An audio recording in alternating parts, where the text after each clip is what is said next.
Season संपायच्या आधी वाटाण्याची ही recipe तर प्रत्येकाने करायला हवी.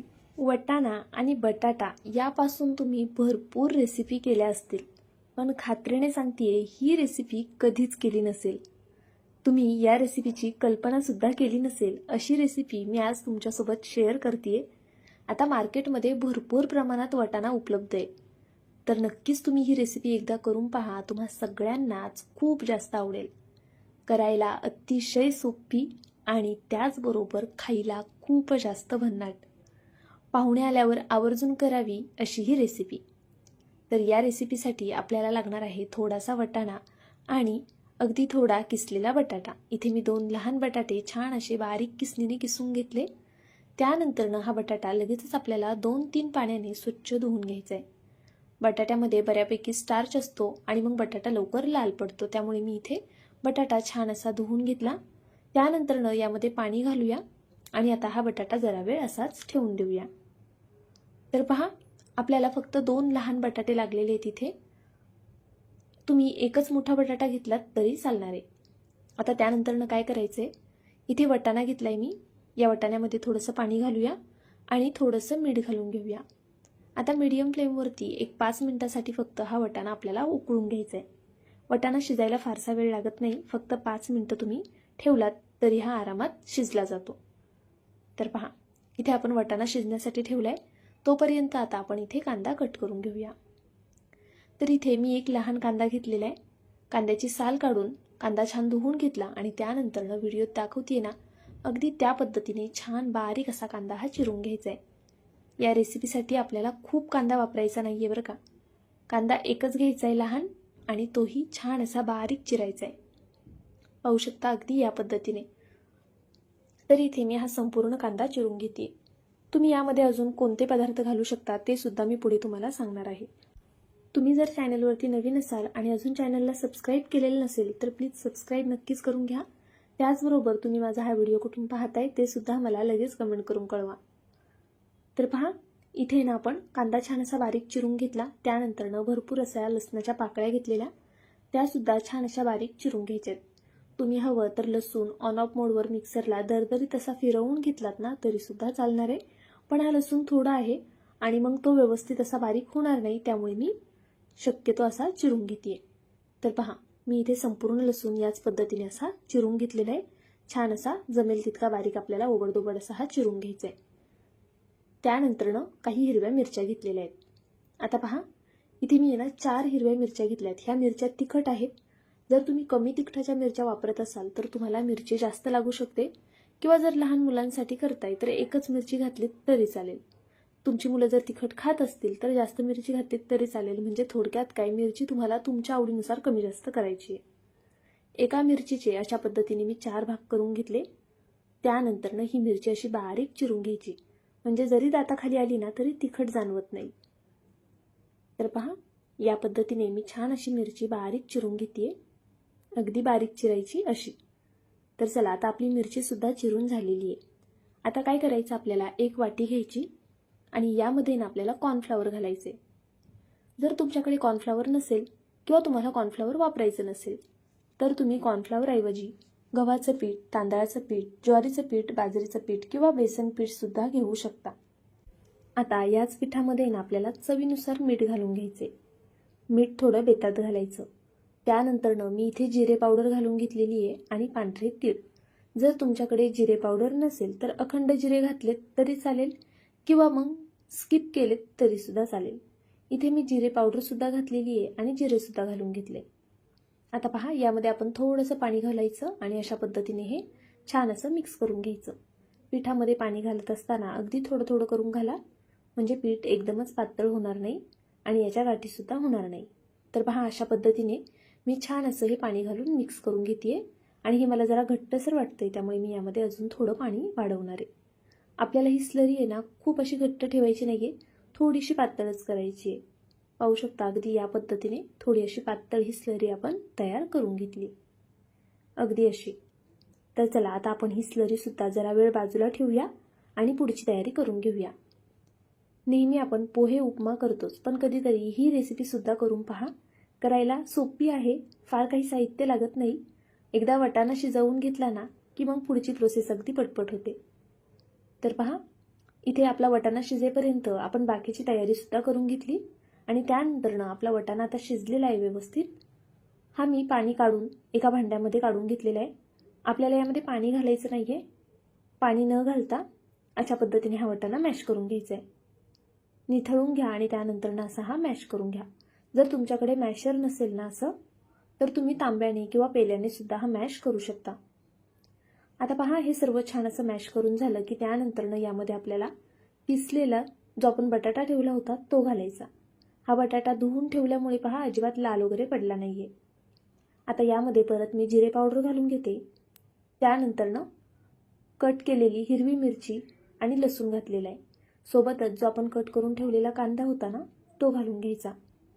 जर तुम्हाला इथे हिरवी मिरची वापरायची नसेल तर तुम्ही मिरे पावडर वापरलीत किंवा मिरची पावडर वापरली तरीसुद्धा चालणार आहे. आता त्यानंतरनं इथे मी ब्रेडचे काही तुकडे अशा पद्धतीने घेणार आहे.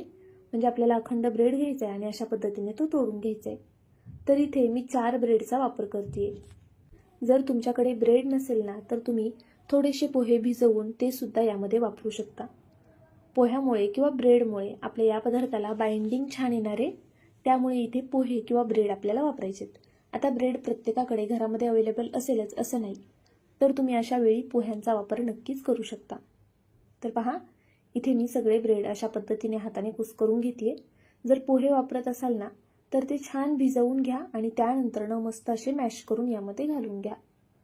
तर इथे मी 4 ब्रेड अशाच पद्धतीने मॅश करून घातलेले आहेत. आता ब्रेड आहेत त्याला थोडंसं पाणी लागेल म्हणून मी हातावरती अगदी थोडं पाणी घेऊन हे छान असं मळून घेणार आहे. पण त्यापूर्वी आपण यामध्ये ना चवीनुसार मीठ घालून घेऊया. आता पहा, यामध्ये मीठ घालून झालेलं आहे. आपण हे छान असं एकजीव करूया. हे संपूर्ण मिश्रण छान असं हाताने मळून घ्यायचे आणि त्यानंतर यामध्ये अजून एक महत्त्वाचा जिन्नस घालायचा आहे. पण त्यापूर्वी मी हे छान मळून घेते. जर तुम्ही ब्रेड स्किप केला ना फक्त आणि जर पोहे वापरले ना तर ही रेसिपी आपली अजून जास्त हेल्दी होईल.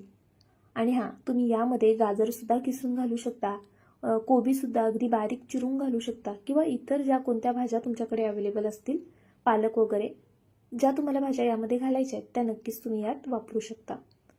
तर पहा, मी हे सर्व छान असं हाताने मिक्स करून घेतलं.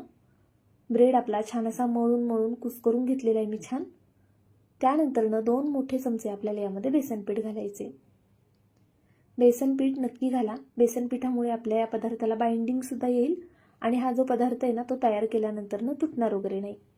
तर पहा, इथे मी बेसन पीठ घालून आता हे छान असं एकसारखं मळून घेते. हे पीठ ना थोडं सैलसरच असतं, घट्टसर मळू नका. जर हा पदार्थ तुम्ही जरा घट्टसर मळलात ना तर तो खाताना असा राट लागेल. म्हणजे जसं की नाही का, तो अजिबातच असा हलका फुलका होणार नाही, त्या पद्धतीने होईल. त्यामुळे हे पीठ जरा सैलसर मळा. आता मी इथे हाताला थोडं तेल लावून घेतले आणि अशा पद्धतीने आता याचे कटलेट करते. तर पहा, मी तुम्हाला ना वेगवेगळ्या प्रकारचे कटलेट दाखवणार आहे.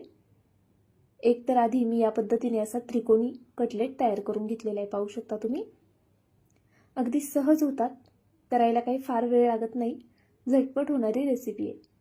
तुम्हाला आवडतील त्या आकाराचे कटलेट करू शकता तुम्ही. तर पहा, परत मी इथे हातावरती थोडंसं असं पीठ घेतलं. आता हे छान असं आहे ना गोलाकार असं आधी पीठ करून घ्यायचं आणि त्यानंतर ना असा याला आकार द्यायचा. जर तुम्ही त्रिकोण कसा बनवायचा पाहिला नसेल पहिल्या ह्याच्यामध्ये, म्हणून मी इथे परत एकदा दाखवते. अगदी सहज होतो. पण हा पदार्थ ना करताना किंवा हे कटलेट करताना खूप जाड करू नका आणि अगदीच पातळही करू नका. अगदी या पद्धतीने आपल्याला करून घ्यायचे. तुम्हाला हवं असल्यास तुम्ही यामध्ये चीजसुद्धा घालू शकता. मध्यभागी चीज ठेवा आणि त्यानंतरनं तुम्हाला हवा तो आकार याला देऊन घ्या. सगळ्यात सोपे म्हणजे हे बॉल्स. तर तुम्ही या पद्धतीने बॉल्ससुद्धा करू शकता. जर याला थोडीफार चीर वगैरे राहत असेल तरी टेन्शन घेऊ नका.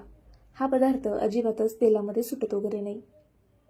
तर पहा, इथे मी सगळे कटलेट असेच करून घेणारे वेगवेगळ्या आकारामध्ये. तुम्हाला जरा आयडिया यावी म्हणून मी इथे वेगवेगळे आकार दाखवते. म्हणजे तुम्हाला जो आवडेल त्या आकारामध्ये तुम्ही हे कटलेट बनवू शकता. तर पहा, असे लमकुळे सुद्धा कटलेट तुम्ही तयार करू शकता. अगदी सहज होतात की नाही. तर इथे मी सगळे कटलेट अशाच पद्धतीने वेगवेगळे असे करून घेते. तोपर्यंत तुम्ही जर अजूनही व्हिडिओला लाईक केलं नसेल ना तर व्हिडिओ आवडला असेल तर नक्की लाईक करा. हा पदार्थ आहे ना तळून कसा होतोय ना ते नक्की पहा. ते केल्यानंतर मला खात्री आहे तुम्ही नक्कीच हा पदार्थ कराल सुद्धा आणि खाल सुद्धा. हा व्हिडिओ जेव्हा तुम्ही संपूर्ण पाहाल ना, तुम्ही लगेच ही रेसिपी करायला घ्याल, कारण याचा शेवट खूप कमाल आहे. तर पहा, इथे आपले जे नॉर्मल कटलेट असतात ना नेहमीचे, अशा पद्धतीने गोल आणि मग चपटे, तर या पद्धतीचे कटलेटसुद्धा तुम्ही इथे करू शकता. आता वाटाण्याचा सीझन आहे, वेगवेगळ्या प्रकारचे कटलेट आपण ट्राय करत असतो. एकदा हे कटलेट करून पहा, तुम्हा सगळ्यांनाच खूप आवडतील. आणि खरं सांगते, हे ना 3-4 कटलेट खाल्ले ना तरी असं नाश्त्याला पोट आपोआप भरून जातं, कारण यामध्ये ब्रेडसुद्धा आहे आणि काही भाज्यासुद्धा आहेत. तर आता आपले हे सगळे कटलेट बनवून तयार झालेले आहेत आणि ही स्लरीसुद्धा तयार झालेली आहे. इथे मी काही ब्रेड स्क्रम घेतलेले आहेत. जो आपण ब्रेड वापरला आहे ना, त्यातलाच एखादा ब्रेड मिक्सरला वाटून घ्यायचा. आता पहा, इथे असं आपण ह्या स्लरीमध्ये हे असं डीप करून घेऊया, अगदी या पद्धतीने. आणि त्यानंतर ना आपल्याला हे या ब्रेड स्क्रममध्ये असं घोळवून घ्यायचे. बरं, हे घोळवत असताना आहे ना, ह्याला हात लावू नका लगेच, नाहीतर मग काय होईल, तुमच्या हाताला जर ती स्लरी लागली ना, तर मग आपल्या हाताला पूर्ण हे ब्रेड स्क्रम चिटकत राहतात आणि मग हा पदार्थ करताना थोडंसं इरिटेट व्हायला होतं. त्यामुळे शक्यतो एक हात ना कोरडाच ठेवायचा, त्याला अजिबात असं हे जे स्लरीचं पीठ आहे ना ते लागून नाही द्यायचं. तर पहा, अगदी या पद्धतीने मी असं ही स्लरी घालून घेते. चमच्याने हे कटलेट उचलायचे आणि एका हाताने यामध्ये ठेवून घ्यायचे आणि मग जो दुसरा हात आहे ना आपला, त्याने असं यावरती हे कोट करून घ्यायचं, अगदी या पद्धतीने. बघा, मी प्रत्येक ह्याचा आहे ना एक एक कटलेट फक्त तुम्हाला कोट करून दाखवणार आहे, म्हणजे तुम्हाला आयडिया येईल. पाहू शकता तुम्ही, अगदी या पद्धतीने ना अगदी सहज होतात. जर एक्स्ट्राचे ह्याला ब्रेड स्क्रम लागले असतील ना तर ते काढून टाकायचे, नाहीतर मग ते तेलामध्ये सुटतात ना ब्रेड स्क्रम, तर तेल खराब होण्याची शक्यता असते. त्यामुळे जे एक्स्ट्राचे आहे ना ते असं हलक्या हाताने काढून टाकायचं. तर पहा, इथे जवळपास आपले सगळेच कटलेट आता बनवून तयार झालेले आहेत. या पद्धतीने तुम्ही नक्की करा, सगळ्यांना फार आवडतील. जर ब्रेड स्क्रम नसेलच तर तुम्ही जर तुमच्याकडे सोयाबीन असेल ना तर ते सुद्धा मिक्सरला फिरवून इथे वापरू शकता. पहा, मस्त असं हे झालेलं आहे. आणि सोयाबीनही तुम्हाला वापरायचं नसेल ना तर रव्याचा वापर केला तरीसुद्धा चालणार आहे. इथे आपले सगळे कटलेट बनवून आता तयार झालेले आहेत. पहा, तर चला आता तळायचे कसे ते दाखवते. तुम्ही हे कटलेट ना एका दिवसापुरते स्टोअर करून फ्रीजमध्ये ठेवू शकता. जास्त दिवस ठेवू नका, खराब होतील. एका दिवसासाठी ठेवू शकता. इथे मी तेल छान असं गरम करून घेतले. तेलामध्ये एक एक करून कटलेट आपल्याला सोडून घ्यायचेत. गॅस इथे मी मीडियम टू हाय ठेवलेला आहे. मीडियम टू हाय फ्लेमवरच आपल्याला हे कटलेट संपूर्ण तळून घ्यायचेत. गॅस जराही बारीक करायचा नाही. जर तुम्ही गॅस बारीक केला तर हे कटलेट तेल पिऊ शकतात. यामध्ये आपण ब्रेडचा वापर केलेला आहे, त्यामुळे जर गॅस बारीक असेल ना तर नक्कीच हे कटलेट बऱ्यापैकी तेल पितील. पण जर तुम्ही मोठ्या गॅसवर हे कटलेट अशा पद्धतीने तळून घेतले ना तर हे अजिबातच तेल पिणार नाही. तर पहा, हे कटलेट थोडे असे सेट झाले की त्यानंतर याला पलटी करायचं. तोपर्यंत अजिबात याला झाऱ्या लावायचा नाही.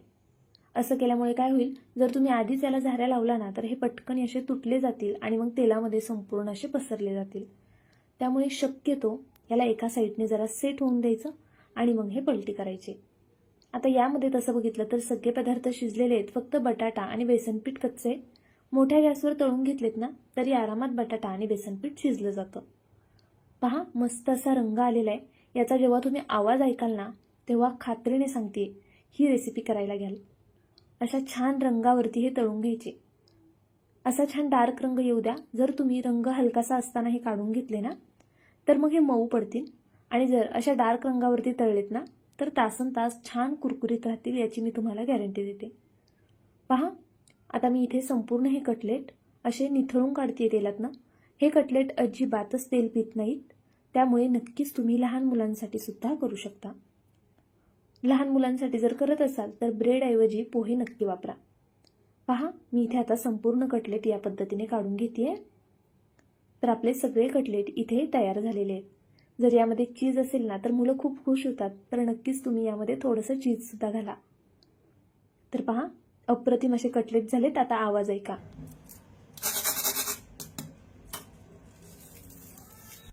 आहे की नाही किती छान. आजच ट्राय करा आणि केल्यानंतरनं मला कमेंट करून कळवायला विसरू नका. त्याचबरोबर जाता जाता प्लीज व्हिडिओला एक लाईक करून घ्या. नवीन असाल तर सबस्क्राईबसुद्धा करून घ्या. आता हे कटलेट मी टोमॅटो केचपसोबत घेतलेले आहेत. तुम्ही हवं तर पुदिन्याची चटणी किंवा अगदी कोणतीच चटणी नसेल ना चहासोबतसुद्धा खाऊ शकता. खूप छान लागतात, कारण आपण यामध्ये तिखट वगैरे घातलेले आहे, त्यामुळे याला कोणत्याही सॉसची किंवा चहाची सुद्धा गरज नाही आहे. हे असे कोरडे खायलासुद्धा अप्रतिम लागतात. मुलांच्या टिफिनसाठी उत्तम आहेत. नक्की करा. बरं चला, तुम्ही माझा व्हिडिओ संपूर्ण पाहिलात त्याबद्दल खरंच खूप मनापासून धन्यवाद. उद्या पुन्हा भेटूया अशाच एका छानशा रेसिपीसोबत.